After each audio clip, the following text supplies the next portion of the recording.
Hi, my name is Christopher Lawrence, and thank you for joining me on a little exploration through my exhibition and booklet assignment for GRA 462. I'll be going over some of my favorite things through the creative design, as well as obstacles I overcame along the way.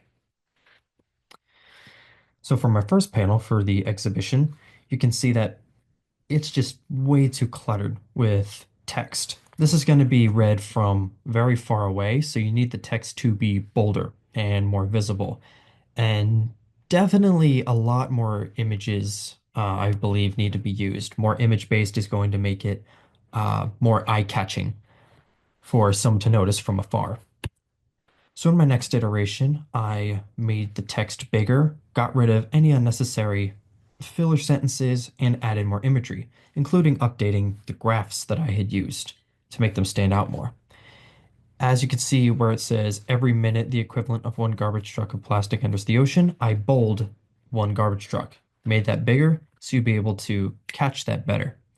But I was noticing something that didn't really fit the ocean vibes, and that started to come down to not only the ocean conservancy, which was good, but I wasn't advertising the ocean conservancy. I was advertising ways to fight pollution in our ocean, as well as the Our Ocean, Our Future font kind of looks more like NASA rather than ocean. So I decided to try and edit those and make them fit more of the same motif as the rest of my exhibit. When I moved on to this panel, I started to put more of a gradient boundary over all my text. And as you can see now, within every single text box, there is an emboldened word to try and catch the viewer's eye. However, there's now this big empty spot right up here in the top left corner. Our ocean in our future is now a more oceanic font, but still a little hard to read and almost looks like it's a mistake. The graph, I deleted one of them and only used a bigger one with a color scheme that matches the choice of images I used. However, I didn't want to get rid of that information. I wanted to keep it somehow. Oh, and another thing, the QR code. In the previous exhibition designs, the QR code was just sitting in the corner with absolutely nothing directing you to it. It was just sitting there. So I use very big font to point you in the direction of the QR code to see ways that you can help. However, that needed to be abbreviated rather than a long streaming sentences just find out more ways to help. Something more simple was going to be needed. Now, moving on to here, I re-added the graph and I actually swapped the sides of the exhibition of which side would be larger. I decided to make the left side larger than the right so I can fit bigger graphs and bigger text to catch the viewer's eye. And then the smaller images are now separated into there is hope and ways to help. Basically, you can see what has been done to help combat ocean pollution, whereas in the bottom now, ways to help is how you can do it, how you can now help to fight back against pollution. I created a version that didn't have any gradients, and I think it was about right here I noticed everything I was doing wrong. And I realized, once again, I need to shorten the scan the QR code sentence, but also that background image is way too distracting. It's competing with all the white words and the small text and fonts. So in my last edit, I decided to blend transparency of the color background of the graphs so they would pop out and feel bigger.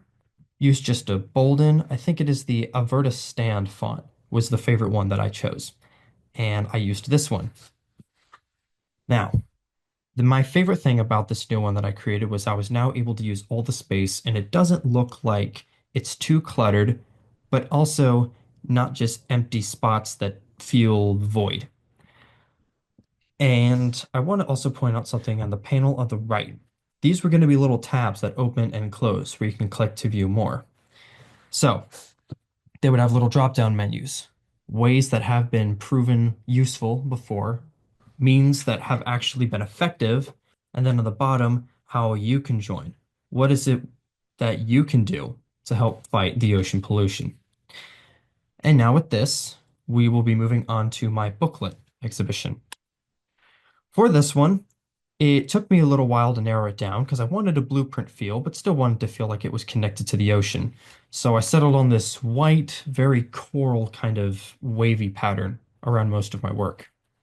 The layout of my work kept the description in the top left, while the most of my work was in the bottom left and the entirety of the right page.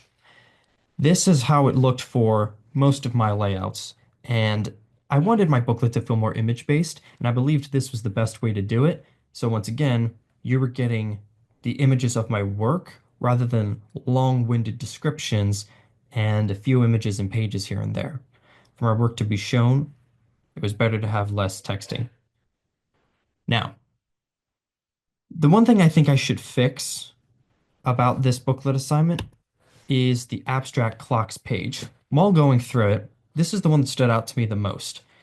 I would break off certain chapters with emboldened text of here's where I did physical clocks, here's where I did digital clocks. The abstract clock was none of the above. It would fit more in the digital, even though it uses digital and traditional. That was mostly Illustrator work rather than photographed, handmade projects that I've done. So instead of keeping it to its own chapter, considering it's only one page, I would merge it to one of the other two and just keep the right page blank so that it doesn't feel out of place just idly standing off on its own. And then it would feel more connected with the rest of the clock chapter that I had created. Thank you, everyone, so much for watching, and I hope you liked this little walkthrough of my creative journey.